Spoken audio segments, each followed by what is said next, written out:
إله إلا الله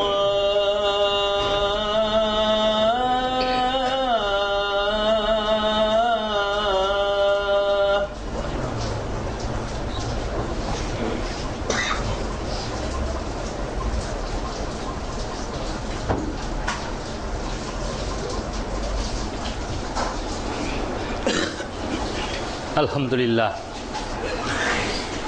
إن الحمد لله نحمده ونستعينه ونستغفره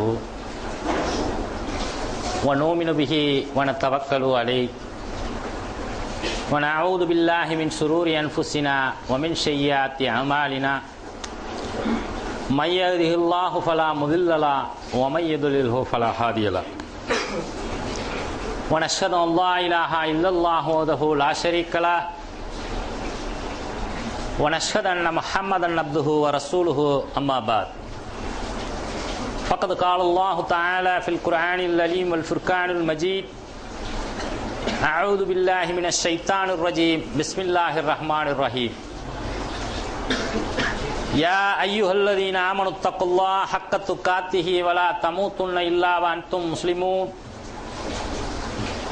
يا أيها الناس اتقوا ربكم الذي خلقكم من نفس واحدة وخلق منها زوجها وبث منهما رجالا كثيرا والنساء واتقوا الله الذي تساءلون به والأرحام إن الله كان عليكم رقيبا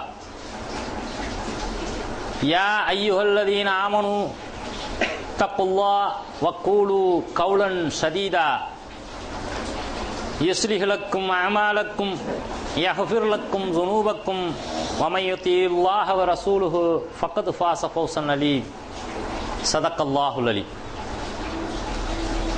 إن أصدق الحديث الكتاب الله وخير الهدي هدي محمد صلى الله عليه وسلم شر الأمور محدثاتها كل محدثات بدعة وكل بدعة ضلالة وكل ضلالة في النار صدق رسول صلى الله عليه وسلم. விண்ணும் மண்ணும் விரிகதிரும் வெண்மதியும் வெளியும் தாரகையும் வியக்க வைக்கும் கோள்பலவும் ஜின்னும் மனுவும் ஜீவனுள்ள படைப்பினமும் இன்னும் பலவும் இயக்குகின்றவல்லோனாம் அல்லாஹுவை போற்றி புகழ்ந்தவனாக அவனுடைய தூதர் எம்பெருமானார் ஸல்லல்லாஹு அலைஹி வஸல்லம் அன்னவர்களின் மீதும் அன்னவர்களின் அடியொற்றி நடந்த சத்திய சஹாபாக்களின் மீதும் தாபீன்கள் மற்றும் தபஅத் தாபீன்கள் மீதும் நல்லதை எடுத்துச் சொன்ன இமாம்களின் மீதும் இந்த மார்க்கத்திற்காக தங்கள் இன்னுயிரை ஈந்த சுஹதாக்களின் மீதும் இந்த வெள்ளிக்கிழமை வேளையில அல்லாஹ் ஜல்லஷானஹு தஆலா கடமையாக்கி இருக்கின்ற காரணத்தால் நம்முடைய வேலைகள் வியாபாரங்கள் இன்ன பிற அலுவல்கள் அனைத்தையும் விட்டுவிட்டு அவனை துதிப்பதற்காகவும் அவனை தொழுவதற்காகவும் அவனுடைய இல்லம் நோக்கி வந்து அமர்ந்திருக்கக்கூடிய உங்களின் மீதும் என் மீதும் அந்த ஏக இறைவனின் சாந்தியும் வற்றா பெருங்கருணையும் என்றென்றும் நின்று நிலவட்டுமாக என்று உரைத்தவனாக என்னுடைய இந்த உரைக்குள்ளே செல்கின்றேன். அன்பார்ந்த சகோதரர்களே, அல்லாஹ்வினுடைய அளப்பரிய கிருபையினால் நாமெல்லாம் இந்த தீனுல் இஸ்லாத்தில நிலைத்திருக்கின்றோம். அப்படி இந்த தீனுல் இஸ்லாத்தில இருக்கக்கூடிய நம்மிடத்தில மார்க்க அடிப்படையிலும் சரி, மற்ற இந்த உலக அடிப்படையிலும் சரி, பல்வேறு விதமான கருத்து வேறுபாடுகள் நம்மிடையே எழுகின்றன. அது ஒரு குடும்பமாக இருந்தாலும், அது ஒரு அமைப்பாக இருந்தாலும், அல்லது அது ஒரு மிகப்பெரிய வியாபார ஒரு நிறுவனமாக இருந்தாலும், பல்வேறு அமைப்புகளிலே நாம் பங்கெடுக்கின்ற போது இந்த குடும்ப அமைப்பிலும் சரி, வியாபார அமைப்பிலும் சரி, இந்த சமுதாய அமைப்புகளிலும் சரி, நம்மிடத்திலே கருத்து வேறுபாடுகள் வருகின்றது. இந்த கருத்து வேறுபாடுகளை எப்படி அணுகுவது, இந்த கருத்து வேறுபாடுகளை களைவதற்கு என்ன வழி இந்த கருத்து வேறுபாடுகள் பற்றி அல்லாஹ்வும் அல்லாஹ்வுடைய தூதரும் என்ன சொல்லி இருக்கிறார்கள் என்பதில் நாம் ஒரு தெளிவு இல்லாத நிலையிலேதான் இன்றைய சமுதாயத்தில் பலரும் இருக்கின்றோம். முதலாவதாக கருத்து வேறுபாடுகளோடு தான் மனிதன் படைக்கப்பட்டிருக்கிறான் என்பதை நாம் முதலில் உணர்ந்து கொள்ள வேண்டும். அல்லாஹ் ஜல்லஷானஹு தஆலா நம் அனைவரையும் எப்படி படைத்து விடவில்லை? ஒரே மாதிரியாக, ஒரே மாதிரி எண்ணம் கொண்டவர்களாக, ஒரே மாதிரி உருவ அமைப்பு கொண்டவர்களாக, ஜெராக்ஸ் காப்பி மாதிரி நம்மளை படைக்கல. நம்மளை எப்படி படைச்சிருக்கிறான் அல்லாஹ்? உங்களுடைய நிறங்களும் மொழிகளும் வேறுபட்டிருப்பது அல்லாஹ்வுடைய அத்தாட்சிகளில் ஒன்று. உங்களுடைய நிறங்களும் குணங்களும் வேற என்னது, மொழிகளும் வேறுபட்டிருப்பது அல்லாஹ்வுடைய அத்தாட்சிகளில் ஒன்று. இன்னும் சொல்கின்றான், நமக்கு விளங்குவதற்காக அல்லாஹ் ஜல்லஷானஹு தஆலா, நீங்கள் கனிகளை பார்க்கின்றீர்கள், அவற்றுக்கு ஒரே விதமான தண்ணீர் பாய்ச்சப்பட்டாலும் அதிலே பலவித சுவையை உடைய கனிகளை நீங்கள் பார்க்கிறீர்கள் என்று அல்லாஹ் ஜல்லஷானஹு தஆலா சொல்வதிலே இருந்து என்ன விளங்குது? மனிதர்கள் பல்வேறு கருத்துக்களை கொண்டவர்களாக, கருத்து வேறுபாடு கொண்டவர்களாக, பல்வேறு குணங்களை உடையவர்களாகத்தான் இருப்பார்கள் என்று அல்லாஹ் ஜல்லஷானஹு தஆலா தன்னுடைய திருமறையில மிக தெளிவுபட கூறுகின்றான். 11வது அத்தியாயத்தின் 118 மற்றும் 19வது வசனங்களிலே அல்லாஹ் ஜல்லஷானஹு சொல்கின்றான், லௌசா ரப்புக, அல்லாஹ் நாடி இருந்தால், எப்படி வார்த்தையை போடுறான் பாருங்க, இன்ஷா அல்லாஹ்னு சொல்றோமா இல்லையா? அதே மாதிரி அல்லாஹ் சொல்றான், லௌசா ரப்புக, உமது இறைவன் நாடி இருந்தால் என்ன செஞ்சிருப்பானா? வஜஅலன் நாஸ உம்மத்தன் வாஹிதா, இந்த மனித சமுதாயம் அனைத்தையும் ஒரு சமுதாயமாக படைத்திருப்பான். அல்லாஹ் நாடி இருந்தான்னா எப்படி படைச்சிருப்பானா? இந்த சமுதாயம் அனைத்தையுமே ஒரு சமுதாயமாக படைத்திருப்பான் என்று சொல்லிட்டு அல்லாஹ் சொல்றான், வலா யஸாலூன முஹ்லிஃபீன், அவர்கள் கருத்து வேறுபட்டு கொண்டேதான் இருப்பார்கள் என்று அல்லாஹ் ஜல்லஷானஹு தஆலா திருமறையினுடைய 11வது அத்தியாயத்தின் 118 மற்றும் 119வது வசனங்களிலே நமக்கு தெளிவாக எடுத்துச் சொல்கின்றார். அப்போ மனிதர்களாகிய நம்மிடத்திலே கருத்து வேறுபாடுகள் இருக்கத்தான் செய்யும். அந்த கருத்து வேறுபாடுகளின் போது எப்படி நடந்து கொள்ள வேண்டும் என்பதுதான் இப்போதைக்கு நம் முன்னாலே உள்ள பிரச்சனை. மனிதர்களுக்கு மட்டும்தான் கருத்து வேறுபாடு இருந்துச்சா? அல்லாஹ் ஜல்லஷானஹு தஆலா திருமறையிலே சொல்கின்றான், மேலான மக்கள் அல்லாஹ்வின் முன்னால் தர்க்கம் செய்து கொண்டார்கள். எங்க? முதலாக மலக்குமார்கள் அல்லாஹ்வின் முன்னால் மனிதனை படைக்கின்ற நேரத்திலேயே அந்த மேலான மக்கள் என்னடாங்க, தர்க்கித்துக் கொண்டார்கள் என்று அல்லாஹ் ஜல்லஷானஹு தஆலா என்கிறான் தன்னுடைய திருமறையில 38வது அத்தியாயத்தின் 69வது வசனத்திலே சொல்கின்றார். அல்லாஹ் சொல்வதை தவிர வேறு எதையும் சிந்திக்க தெரியாத அந்த மக்களிடத்திலே என்ன இருந்திருக்கு? அல்லாஹ் சொல்றான், மலக்குமார்களிடத்திலே கருத்து வேறுபாடு இருந்தது. மலக்குமார்களிடத்திலே கருத்து வேறுபாடு இருந்த இன்னொரு சம்பவத்தை ஹதீஸ்களின் வாயிலாக நாம் அறிகின்றோம். எப்படி? ஒரு மனிதன் என்கிறான், நிறைய ஏராளமான தீமையை செய்துவிட்டு அவனுடைய இறுதி கட்டம் வருகின்றது. திருந்த வேண்டும் என்று முடிவெடுத்த அந்த மனிதன் என்னங்கிறான், ஒரு நல்லடியாரை நோக்கி, அவர் வாழுகின்ற ஊரை நோக்கி நடந்து செல்கின்றான். நடந்து செல்கின்ற வழியில அந்த மனிதன் இறந்து விடுகின்றான். இறந்து விட்ட உடனேயே இறந்து விடவில்லை, நடந்து செல்கின்ற வழியிலே அவனுடைய உயிரை கைப்பற்ற வேண்டும் என்கின்ற உத்தரவு வந்த போது மலக்குமார்களிடத்திலே கைப்பற்றுவது யார் என்கின்ற தர்க்கம் எழுகின்றது. மலக்குமார்களிடத்தில் என்ன தர்க்கம் எழுகுது? நன்மையை கொண்டு ஏவுகின்ற மலக்குகள் என்னங்கிறாங்க, சுவனத்துக்கு சொந்தமான மலக்குகள் நாங்க தான் கைப்பற்றணும் அப்படின்னு நிக்கிறாங்க. அந்த நரகத்தினுடைய மலக்குகள் என்னங்கிறாங்க, இல்ல இவன் தீமையைத்தான் நிறைய செய்திருக்கிறான், நாங்கள் தான் கைப்பற்ற வேண்டும் என்று அவர்கள் வாதிடுகின்றார்கள். இறுதியிலே என்ன முடிவு வருகின்றது? அவன் வந்த ஊரின் அளவு எவ்வளவு, அவன் அந்த நல்லடியாரை சந்தித்து திருந்துவதற்காக சென்ற ஊரின் அளவு எவ்வளவு, இந்த தூரத்தை கணக்கிட்டு முடிவெடுத்ததாக நாம் ஹதீஸ்களில பார்க்கின்றோம். புகாரில, முஸ்லீமில இந்த ஹதீஸில் என்னங்கப்படுகிறது, பதிவு செய்யப்பட்டிருக்கிறது. அப்ப மலக்குமார்களிடத்தில அந்த மனிதனின் உயிரை கைப்பற்றுவதில கருத்து வேறுபாடு இருந்திருக்கிறது. அடுத்ததாக என்னது, நபிமார்களிடத்திலே கருத்து வேறுபாடு.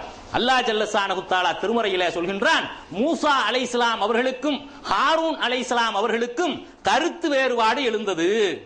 எப்படி எழுந்தது? இஸ்ரவேல மக்களை ஹாரூன் அலைஹிஸ்ஸலாம் அவர்களிடத்திலே ஒப்படைத்துவிட்டு மூசா அலைஹிஸ்ஸலாம் அவர்கள் எங்கே போறாங்க? அல்லாஹ்விடத்திலே வேதத்தை பெறுவதற்காக சென்று வருவதற்குள் சாமிரி என்கின்றவன் இந்த அங்கே இருந்த இஸ்ரவேல மக்களை வழிகெடுத்து இணை வைப்புக்கு கொண்டு சென்று விட்டான். கொண்டு சென்ற உடனேயே இதை வந்து பார்த்த மூசா அலைஹிஸ்ஸலாம் காளைக்கன்றை வணங்கிக் கொண்டிருந்த அந்த நிலையை பார்த்த உடனேயே கொதித்து கோபமாகி ஹாரூன் அலைஹிஸ்ஸலாம் அவர்களுடைய தாடியை பிடித்து இழுத்து, என்னுடைய தாயின் மகனே, உன்னுடைய கண் முன்னாலேயே இணை வைப்பு நிகழ நீ பார்த்து கொண்டிருந்தாயா என்று கேட்கிறார். அப்ப ஹாரூன் அலைஹிஸ்ஸலாம் சொல்றாங்க, என்னுடைய தாயின் மகனே, என்னுடைய தாடியை பிடிச்சு இழுக்காதீங்க, இஸ்ரவேல மக்களை நான் ரெண்டாக்கிட்டேன் அப்படின்னு நீ இங்க சொல்லக்கூடாது என்பதற்காகத்தான் நான் என்ன இதை செய்யவில்லை. அப்ப மூசா அலைஹிஸ்ஸலாம் அவர்களுடைய பார்வை எப்படி இருக்குது? கண் முன்னாடி இணை வைப்பு நடக்கும் போது நீ பார்த்துக்கிட்டு இருந்தியா அப்படிங்கிற மாதிரி மூசா அலைஹிஸ்ஸலாமுடைய பார்வை இருக்கு. ஹாரூன் அலைஹிஸ்ஸலாம் என்னங்கறாங்க, மூசா வந்துரட்டுமே, அதற்குள்ளாக நாம் இவர்களிடத்திலே பிரிவினையை ஏற்படுத்தி விட வேண்டாமே என்று நினைக்கின்ற அளவுக்கு யார் இருந்திருக்காங்க? ஹாரூன் அலைஹிஸ்ஸலாம் இருந்திருக்காங்க. அப்போ மலக்குமார்களிடத்திலே கருத்து வேறுபாடு இருந்திருக்கிறது. நபிமார்களிடத்திலே ஒரே காலகட்டத்திலே வந்த 2 தூதர்களிடத்திலே கருத்து வேறுபாடு இருந்திருக்குது. இன்னும் சொல்ல போனால் அல்லாஹ் ஜல்லஷானஹு தஆலா சொல்கின்றான் திருமறையில இன்னொரு இடத்திலே, தந்தையாகவும் மகனாகவும் தூதராக வந்த தாவூத் மற்றும் சுலைமான் அலைஹிஸ்ஸலாம் அவர்களிடத்திலே கருத்து வேறுபாடு வந்தது. ஒரு தீர்ப்பு விஷயத்தில் ஒரு பெண் தன்னுடைய 2 பெண்கள் ஒரு குழந்தைக்கு, கொஞ்சம் முன்னாடி வந்திருக்கலாம், கொஞ்சம் முன்னாடி வந்து இந்த இடம் ஏன் இவ்வளவு காலியாக இருக்கு, இங்கிட்டு வாங்க, இப்படி வாங்க, முன்னாடி வாங்க, அங்க பின்னாடி நின்றுகிட்டு இருக்காங்க, கொஞ்சம் முன்னாடி. ஒரு குழந்தைக்கு 2 பெண்கள் என்னுடைய குழந்தை என்று உரிமை கொண்டாடுகின்ற நேரத்தில் தாவூத் அலைஹிஸ்ஸலாம் என்னங்கறாங்க, ஒரு தீர்ப்பு கொடுக்கிறார்கள். அதை மறுத்து சுலைமான் அலைஹிஸ்ஸலாம் என்னங்கறாங்க, இன்னொரு தீர்ப்பை கொடுக்கிறார்கள். சுலைமானுக்கு நாம் ஞானத்தை அதிகப்படுத்தினோம் என்று அல்லாஹ் ஜல்லஷானஹு தஆலா என்னங்கறான், அந்த தீர்ப்பை பொருந்திக் கொள்கின்றான். 2 பேருமே என்னது, இறைவனிடத்திலே இருந்து வஹி வரப்பெற்றவர்கள். 2 பேருமே நபிமார்கள். இறைவனிடத்திலும் நின்றிருக்கு கருத்து வேறுபாடு இருந்திருக்கிறது பார்க்கின்றோம். திருமறையில பல்வேறு இடங்களிலே நாம் பார்க்கின்றோம். அடுத்து என்னது, உயர்ந்த ஜமாத், உன்னதமான ஜமாத் என்று நம்மால் சொல்லப்படுகின்ற நபிகள் நாயகம் ஸல்லல்லாஹு அலைஹி வஸல்லம் அவர்களிடத்திலே நேரடி கண்காணிப்பிலே உருவாக்கப்பட்ட அந்த உத்தமமான சஹாபாக்கள் மத்தியிலே கருத்து வேறுபாடு இருந்திருக்கிறது. பார்க்கிறோமா இல்லையா? உமர் ரலியல்லாஹு அன்ஹு மிகச்சிறந்த அல்லாஹ் அவர்களுடைய நாவில் பேசுகின்றான் என்று நபிகள் நாயகம் ஸல்லல்லாஹு அலைஹி வஸல்லம் அவர்களால் சிறப்பித்து சொல்லப்பட்ட உமர் ரலியல்லாஹு அன்ஹு அவர்களுக்கும் அபூபக்கர் சித்திக் ரலியல்லாஹு அன்ஹு அவர்களுக்கும் கருத்து வேறுபாடு எழுகிறது. யாருடைய முன்னிலையில? நபிகள் நாயகம் ஸல்லல்லாஹு அலைஹி வஸல்லம் அவர்களுடைய முன்னிலையிலேயே கருத்து வேறுபாடு எழுகின்றது. இன்னொரு சமயத்தில் அல்லாஹ்வுடைய தூதருடைய கருத்துக்கு எதிர்கருத்தாக எது அமைகின்றது? உமர் ரலியல்லாஹு அன்ஹு அவர்களுடைய கருத்து அமைகிறது. எப்படி? கைதிகளை விட்டு விடுவதா அல்லது வெட்டி முடித்து விடுவதா, அவர்களை வெட்டி கொன்று விடுவதா என்கின்ற வருகின்ற போது உமர் ரலியல்லாஹு அன்ஹு என்னங்கறாங்க, இல்லை இல்லை, அவர்களை வெட்டி கொன்று விட வேண்டும் என்று எதிரியையும் பகையையும் நெருப்பையும் மிச்சம் வைக்க கூடாது என்கின்ற அடிப்படையில் உமர் ரலியல்லாஹு அன்ஹு என்னங்கறாங்க, அவர்களை வெட்டி கொன்று விட வேண்டும் என்கிறார்கள். அபூபக்கர் சித்திக் ரலியல்லாஹு அன்ஹு சொல்றாங்க, இல்ல இல்ல, அவர்களை வெட்டிவிடக் கூடாது, அவர்களை கொன்றுவிடக் கூடாது, அவர்களிடத்திலே இருந்து ஈட்டு தொகையை பெற்றுக்கொண்டு நாம் விடுவித்து விடலாம் என்று சொல்லி அபூபக்கர் சித்திக் ரலியல்லாஹு அன்ஹு சொல்கின்றார்கள். ஆனால் அல்லாஹ் எதை அங்கீகரிக்கிறான்? உமர் ரலியல்லாஹு அன்ஹு சொன்னதைத்தான் அங்கீகரிச்சு கண்டித்து வசனம் அனுப்புறான். யாரே?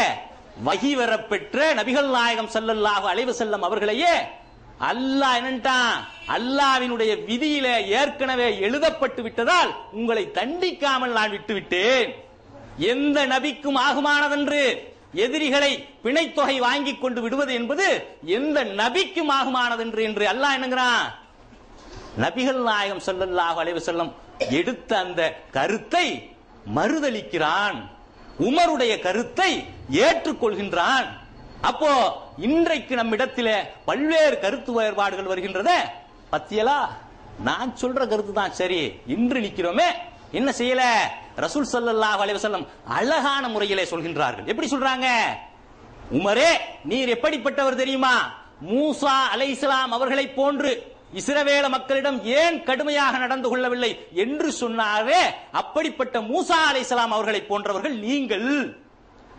அபூபக்கர் சித்திக் ரலியல்லாஹு அன்ஹு அவர்களிடத்திலே சொல்கின்றார்கள், என்னுடைய மக்கள் அவர்களை நீ தண்டித்தாலும் நீ மன்னித்தாலும் உன்னுடைய அருள் யா அல்லாஹ் என்று ஈசா அலைஹிஸ்ஸலாம் கேட்டாங்களே, அப்படிப்பட்டவர் அபூபக்கர் சித்திக் ரலியல்லாஹு அன்ஹு அவர்கள். இரண்டு கருத்தை என்னங்கறாங்க ரசூல் ஸல்லல்லாஹு அலைஹி வஸல்லம் என்னங்கள, நம்ம கருத்துக்கு மாறா உமர் சொல்றாரு, அதை நம்ம அங்கீகரிக்கிறதான்னு பார்க்கல. என்ன சொல்றாங்க? இரண்டு கருத்தும் சரிதான். இரண்டு கருத்தும் என்னது? இறையச்சத்தின் அடிப்படையிலே வந்த கருத்துக்கள் தான் என்று சொல்லி என்னங்கறாங்க ரசூல் ஸல்லல்லாஹு அலைஹி வஸல்லம் இரண்டு கருத்துக்களையும் உள்வாங்கி அது இரண்டுக்கும் விளக்கம் கொடுக்கக்கூடிய, யாரை உதாரணம் செஞ்சு? நபிமார்களை உதாரணம் செய்து விளக்கம் கொடுக்கக்கூடியவராக இருந்தார்கள் என்பதை நாம் பார்க்கின்றோம். அப்ப சஹாபாக்கள் மத்தியிலேயும் பல்வேறு கருத்து வேறுபாடுகள் இருந்திருக்கின்றன.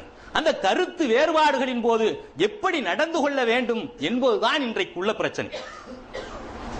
என்ன கருத்து வேறுபாடுகளின் போது எப்படி நடந்து கொள்ள வேண்டும் என்று சொன்னால், அல்லாஹ் ஜல்லஷானஹு தஆலா 44வது அத்தியாயத்தின் 59வது வசனத்திலே சொல்கின்றான், அதீவுல்லாஹ யா அய்யுஹல்லதீன ஆமனு, ஈமான் கொண்ட விசுவாசிகளே என்று அழைத்து அல்லாஹ் ஜல்லஷானஹு தஆலா சொல்கின்றான், அதீவுல்லாஹ வ அதீவுர் ரசூல், நீங்கள் அல்லாஹ்வுக்கு கட்டுப்படுங்கள், அல்லாஹ்வுடைய தூதருக்கு கட்டுப்படுங்கள். வ உலில் அம்ரி மின்கும், உங்களிலே யார் அதிகாரம் பெற்றிருக்கிறார்களோ அவர்களுக்கும் கட்டுப்படுங்கள். சொல்லிட்டு அல்லாஹ் இதோட முடிச்சிருக்கலாம். அடுத்து வர்றான், இந்த உலில் அம்ரி மின்கும்ல பிரச்சனை வருங்கிறது அல்லாஹ்வுக்கு தெரியும். உலில் அம்ரி மின்கும் தான் என்னது? உங்களிலே அதிகாரம் கொண்டவருக்கும் கட்டுப்படுங்கள் என்று நாம் சொல்லிவிட்டோம். சொல்லுனதுல பிரச்சனை வரும், கருத்து வேறுபாடு வரும் என்று அல்லாஹ்வுக்கு தெரிந்ததனால் தான் அடுத்து வார்த்தையிலே சொல்கின்றான், ஃபஇன் தனாசகத்தும், இதிலே உங்களுக்கு கருத்து வேறுபாடு ஏற்பட்டால் ஃபருத்துஹு இலல்லாஹி தஆலா வ ரசூலுஹு, அல்லாஹ்விடமும் அவனுடைய தூதரிடமும் திரும்பி விடுங்கள். அதீவுல்லாஹ வ அதீவுர் ரசூல் அல்ல என்னங்க வராது, எந்த கருத்து வேறுபாடு வராது. எதுல கருத்து வேறுபாடு வரும்? உலில் அம்ரி மின்கும், உங்களிலே அதிகாரம் கொண்டவர்களுக்கு நீங்கள் கட்டுப்படுகின்ற போது அதிலே கருத்து வேறுபாடு வரும். வந்தால் ஃபஇன் தனாசகத்தும் ஃபருத்துஹு இலல்லாஹி தஆலா வ ரசூலுஹு, அல்லாஹ்விடமும் அல்லாஹ்வுடைய தூதரும் திரும்பி விடுங்கள் என்று அல்லாஹ்வும் அல்லாஹ்வுடைய தூதரும் அழகான வழிகாட்ட நம்மிடத்திலே இருக்கும்போது இன்றைக்கு எங்கே பிரச்சனை வருது? உலில் அம்ரி மின்கும்ல தான் என்னங்குது பிரச்சனை வருகின்றது. அப்போ இப்படிப்பட்ட நேரத்தில் நாம் என்ன செய்ய வேண்டும்? ஃபருத்துஹு, அங்கே போயிடணும். எங்க? அப்படி அடிச்சு பந்து அடிச்சு திரும்புற மாதிரி எங்க திரும்பணும்? அல்லாஹ்விடத்திலும் அல்லாஹ்வுடைய தூதரிடத்திலும் திரும்ப வேண்டும். எப்படி திரும்புறது? அதுக்கு முன்மாதிரி இருக்கா? ரசூல் ஸல்லல்லாஹு அலைஹி வஸல்லம் அவர்களிடத்திலே பல்வேறு விதமான முன்மாதிரி இருக்குது. ஒரு முறை ஒருவருடைய தலைமையிலே நபிகள் நாயகம் ஸல்லல்லாஹு அலைஹி வஸல்லம் ஒரு போருக்கு அனுப்புகின்றார்கள். அவர் என்னங்கிறாரு? இந்த உலில் அம்ரி மின்கும் வச்சுக்கிட்டு அதிகாரம் உள்ளவர்களுக்கு கட்டுப்படணும் என்பதை வைத்துக் கொண்டு நான் நெருப்பை மூட்டி அதிலே இறங்க சொல்லி நீங்கள் கட்டளையிட்டாலும் நீங்கள் அதில் இறங்க வேண்டும் சொல்றார். தலைவருக்கு கட்டுப்படுறது அப்படின்னு சொன்னா நான் நெருப்பை மூட்டி அதுக்குள்ள இறங்க சொன்னாலும் நீங்கள் அதுக்குள்ளே இறங்க வேண்டும் என்று புகாரி முஸ்லிம் அனைத்திலும் பதிவு செய்யப்பட்ட செய்தி. அப்ப சஹாபா பெருமக்கள் என்னங்கிறாங்க, இதுக்கு எப்படி நம்ம கட்டுப்படுறது? நரக நெருப்பிலிருந்து காக்கத்தானே அல்லாஹ்வும் அல்லாஹ்வுடைய தூதரும் நமக்கு இந்த தீனுல் இஸ்லாத்தை கொண்டு வந்தார்கள். இந்த எரிகின்ற நெருப்பிலே இறங்குவதற்கா இந்த மார்க்கத்தை நமக்கு தந்தார்கள். நாங்க இறங்க மாட்டோம். எதுல கட்டுப்படணும்டா? பாவமானவற்றிலே, வரம்பு மீறலிலே கட்டுப்படக்கூடாது என்று நாம என்ன பார்க்கிறோம்? இந்த ஹதீஸ்களிலே இருந்து பார்க்கிறோம். அடுத்ததாக பார்க்கிறோம் கருத்து வேறுபாடுகளிலே பல வேறுபாடான கருத்து வேறுபாடுகள் இருக்கின்றன. பனு குரைலா என்கின்ற இடத்துக்கு ரசூல் ஸல்லல்லாஹு அலைஹி வஸல்லம் ஒரு படையை அனுப்புகிறார். படையை அனுப்புகின்ற அந்த நேரத்தில் ரசூல் ஸல்லல்லாஹு அலைஹி வஸல்லம் சொல்கின்றார்கள், பனு குரைலாவை நீங்கள் அடையும் வரைக்கும் நீங்கள் அசர் தொழுகையை தொழ வேண்டாம். எப்படி சொல்றாங்க? பனு குரைலா என்ற இடத்தை நீங்கள் அடையும் வரைக்கும் அசர் தொழுகையை தொழ வேண்டாம் என்று சொல்கின்றார்கள். ஆனால் இந்த படை என்னங்குது போகுது. போகின்ற வழியிலே அசருடைய வக்து வந்துருச்சு. ஆனா பனு குரைலா என்கின்ற இடம் வரவில்லை. அசருடைய வக்து வந்துருச்சு, பனு குரைலா என்கின்ற இடம் வரவில்லை. வரலேன்ற உடனேயே சஹாபாக்கள் மத்தியில கருத்து வேறுபாடு எழுகின்றது. இரு சாராராக பிரிந்து நின்று என்னங்கிறாங்க, இல்ல இல்ல அசர் வக்து வந்துருச்சா இல்லையா, அல்லாஹ் ஜல்ல ஷானஹு தஆலா தொழுகை நேரம் குறிக்கப்பட்ட கடமை அப்படின்னு சொல்றான், இந்த இடத்துல தொழுதுருவோம் நம்ம அசர் வக்து முடியறதுக்குள்ள நாம தொழுதுருவோம் என்று ஒரு சாரார் சொல்கிறார்கள். இன்னொரு சாரார் என்ன சொல்றாங்க, அல்லாஹ்வுடைய தூதர் சொன்னதுதான், அங்க போய் என்னங்க நம்ம பனு குரைலாவுக்கு போய்தான் அசர் தொழுகணும். இவங்க சொல்றாங்க, ஏப்பா இந்த அசர் வக்துக்குள்ள அங்க போய் சேரணுங்கிறது தான் அல்லாஹ்வுடைய தூதருடைய கட்டளையை தவிர இங்க வக்து வந்தாலும் தொழக்கூடாதுங்கிறதா அல்லாஹ்வுடைய கட்டளை என்று சொல்லி இரண்டு சாராருமே தங்கள் நிலைப்பாட்டுக்கு என்னங்கிறாங்க, அல்லாஹ்வையும் அல்லாஹ்வுடைய தூதரையும் எடுத்து வைக்கிறார்கள். வந்து சொல்றாங்க, ஒரு சாரார் தொழுதுட்டாங்க, இன்னொரு சாரார் பனு குரைலாவிலே போய் தொழுகின்றார்கள். இரண்டு சாராரும் வந்து சொல்கின்றார்கள், நபிகள் நாயகம் ஸல்லல்லாஹு அலைஹி வஸல்லம் அவர்களிடத்திலே ரெண்டும் சரிதான் போங்கங்கறாங்க. ரசூலுல்லாஹ் என்ன சொல்றாங்க, நீங்க செஞ்சது தான் சரி சரியில்லை அப்படின்னு சொன்னாங்களா, ரெண்டும் சரிதான் போங்கங்கறாங்க. பார்க்கிறோமா, இன்றைக்கு ஒரு ஹதீஸை வைத்துக் கொண்டு பல்வேறு விதங்களிலே விளங்குகின்ற நாம் என்ன செய்யறதில்ல, இந்த நடைமுறையை நாம் பின்பற்றுவதில்லை. குர்ஆன் ஹதீஸ் அடிப்படையில் அவரும் விளங்கி இருக்கிறார், நாமும் விளங்கி இருக்கிறோம்.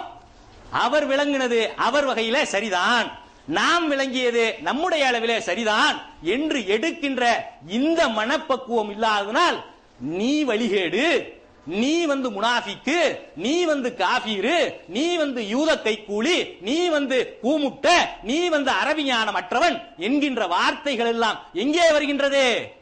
ஹதீஸை புரிந்து கொண்டு செயல்படுத்துகின்ற போது வருகின்றது.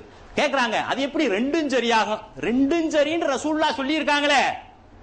பனு குரைலாவுக்கு போய் தொழுததையும் பனு குரைலாவுக்கு முன்னாலேயே அசர் வக்திலே தொழுததையும் இரண்டும் சரி என்று நபிகள் நாயகம் ஸல்லல்லாஹு அலைஹி வஸல்லம் அவர்கள் சொல்லி இருக்கும் போது இரண்டு முடிவு எப்படி சரியாக இருக்கும் என்று கேட்கின்றார்கள். அடுத்ததா பார்க்கிறோம் இதே மாதிரி ஒரு சம்பவம்.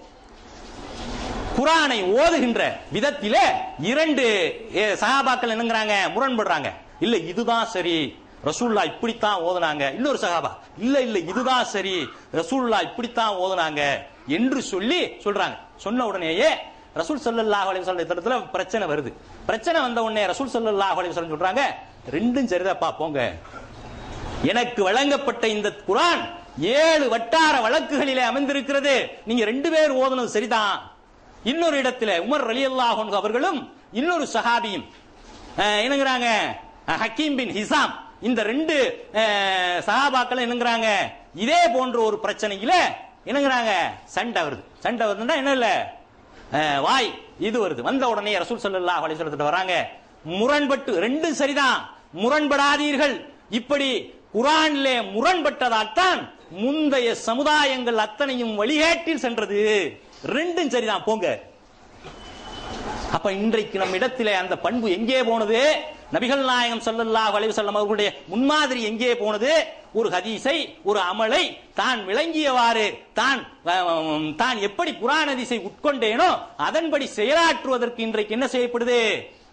இல்ல வழிகேடு, இது இஸ்ரேலிய கலாச்சாரம், இது யூத கலாச்சாரம், இவங்க வந்து அந்த கலாச்சாரம் இந்த கலாச்சாரம் என்று சொல்லி என்னங்கப்படுது? ஒருவரை மட்டம் தட்டுகின்ற, அவர்களுடைய குர்ஆன் ஹதீஸ் ஆவை மறுதளிக்கின்ற நிலை பார்க்கின்றோம். அல்லாஹ்வும் அல்லாஹ்வுடைய தூதரும் அழகான முறையிலே நமக்கு கற்றுத் தந்திருக்கிறார்கள். எப்படி கருத்து வேறுபாடுகள் இருக்கும், அந்த கருத்து வேறுபாடுகளின் போது எப்படி நடந்து கொள்ள வேண்டும் என்பதை எல்லாம் அழகிய முறையிலே கற்றுத் தந்திருக்கும் போது நாம் என்ன செய்யறோம்? இன்றைக்கு ஒருவரை ஒருவர் ஒருவருடைய கருத்துக்களை இன்னொருவர் மதிக்காத ஒரு நிலையில மாறி போய்கொண்டு இதனால் என்னங்குது, கருத்து வேறுபாடுகள் கருத்து மோதல்களாக உருவெடுக்கின்றன. அந்த கருத்து மோதல்கள் பிளவுக்கும் பிரிவுக்கும் அச்சாரம் அமைக்கின்றன என்பதை நாம் என்னகிறோம், மறந்து விடுகின்றோம்.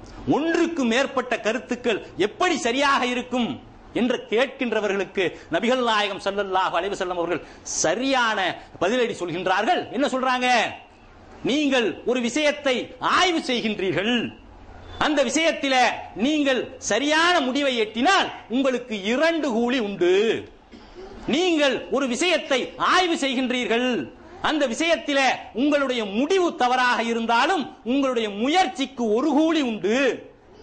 அப்ப முடிவே தவறாக இருந்தால் கூட முயற்சிக்கான கூலியை வழங்குவதற்கு அல்லாஹ் தயாராக இருக்கும் போது நாம் என்னங்கிறோம், இன்றைக்கு இல்ல வழிகேடு, இது பிதத்து, இது சிறுக்கு, இது என்னங்கிறோம், பட்டியல் போடுறோம். பட்டியல் போட்டு முனாஃபிக்கு, காஃபீர், அது இது. அப்ப நன்மையை உண்மையை எதிர்பக்கத்திலே இருக்கிறவர்கள் விளங்கிக் கொள்வதற்கு எந்த ஒரு இதுவும் இல்ல மாட்டேங்கிறோம், கொடுக்க மாட்டேங்கிறோம். எவ்வளவு பெரிய இமாம்கள், எவ்வளவு பெரிய சஹாபாக்கள் அவர்களிடத்திலே கருத்து வேறுபாடு இருந்தது. ஒருவருடைய கருத்தை மற்றவர்கள் மதித்தார்கள். மதித்து என்னடாங்க, அந்த கருத்துக்களை அவரை பொறுத்தவரையில அவருடைய கருத்து சரிதான், அவருக்கு கிடைத்த குர்ஆன் ஹதீஸ் ஆய்வின் அடிப்படையில் அவர் ஒரு கருத்தை சொல்கின்றார் என்றால் அது சரிதான் என்று நாம் என்னங்கணும், முதலில நம்பிக்கை. எதிராளியை வார்த்தைகளால் வீழ்த்துகின்ற போக்கு இருக்கின்றதுக்கு வரைக்கும் சத்தியத்தை விளங்கி யாரும் உள்ளே வர முடியாது. நம்ம இன்னைக்கு என்னங்கிறோம், தர்காவுக்கு போறோன மற்ற விதத்தான காரியங்கள் செய்கின்றவர்களை எல்லாம் வழிகேடு, நீ நரகத்துக்கு போவ, நீ நம்மளா ஃபத்வா கொடுக்கிறோம், நம்மளா ஃபத்வா கொடுத்து நம்மளா இது பண்றோம். ஆனால் அல்லாஹ் ஜல்ல ஷானஹு தஆலா சொல்கின்றான், உங்களிலே யார் வழிகேடு, உங்களிலே யார் நேர்வழி பெற்றவர் என்பதை அல்லாஹ்வாகிய நான் தான் அறிவேன்.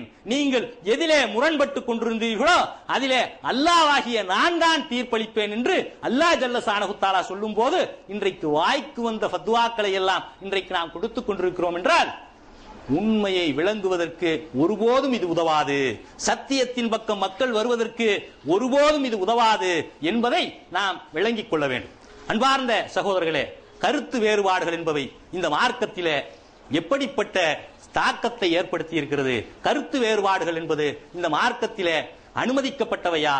கருத்து வேறுபாடுகள் என்பது இந்த மார்க்கத்திலே சஹாபாக்கள் மத்தியிலே, நபிமார்களுக்கு மத்தியிலே, மலக்குமார்களுக்கு மத்தியிலே இருந்திருக்கின்ற இந்த கருத்து வேறுபாடு சாதாரண மனிதர்களாகிய நம்மிடத்திலும் இருக்கத்தான் செய்யும். மனிதர்களிடத்திலே கருத்து வேறுபாடுகளோடு தான் படைக்கப்பட்டிருக்கிறான் என்பதை நாம் உண்மையிலேயே விளங்க வேண்டும்.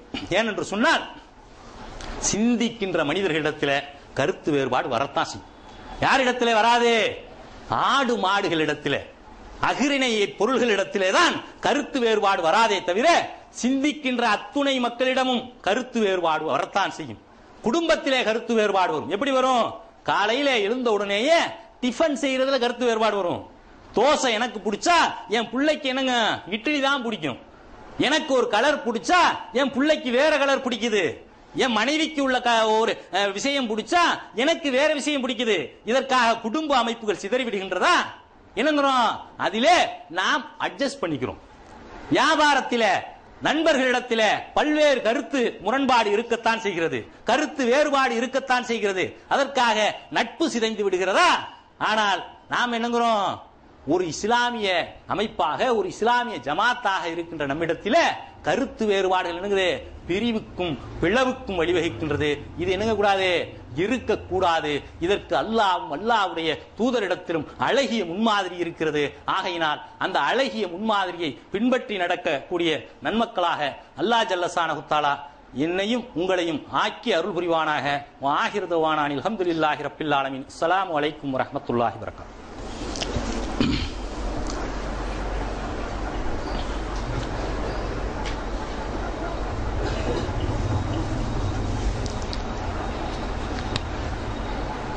நஹ்மது முஸல்லி அலா ரசூலில் கரீம். அன்பார்ந்த சகோதரர்களே,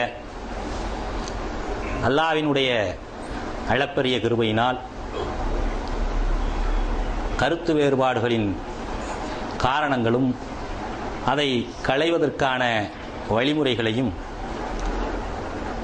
முதலாவது உரையிலும் அடுத்ததாக உள்ள இந்த இரண்டாவது உரையிலும் காண இருக்கின்றோம். கருத்து வேறுபாடுகள் எழுவது இயற்கை.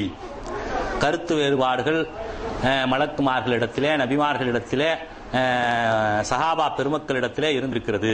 இந்த கருத்து வேறுபாடுகளின் போது எவ்வாறு நடந்து கொள்ள வேண்டும் என்பதை என்னிடம் முதலாவது உரையில பார்த்தோம். இரண்டாவது உரையில நாம் பார்க்க வேண்டியது என்னென்னால், இந்த கருத்து வேறுபாடுகள் பிரிவாக உருவெடுப்பதற்கான காரணம் என்ன என்பதை நாம் விளங்கிக் கொள்ள வேண்டும். முதலாவதாக என்ன அப்படின்னு கேட்டீங்கன்னா,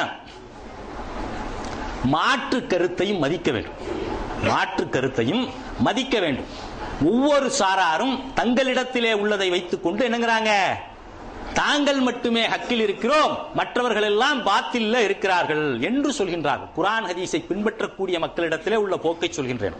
குர்ஆன் ஹதீஸை பின்பற்றக்கூடிய மக்கள் ஒவ்வொருவரும் என்னங்கிறாங்க, தங்களிடத்திலே உள்ள கருத்தை மட்டுமே சரி, மற்றவர்களுடைய கருத்து பாத்திலே இருக்கிறார்கள், அவர்கள் தவறிலே இருக்கிறார்கள், அவர்கள் வழிகேட்டிலே இருக்கிறார்கள் என்று சொல்கின்றார்கள். முதலிலே இந்த மாற்று கருத்துடையோரை மதிக்கின்ற எண்ணம் நம்மிடத்திலே இருக்க வேண்டும்.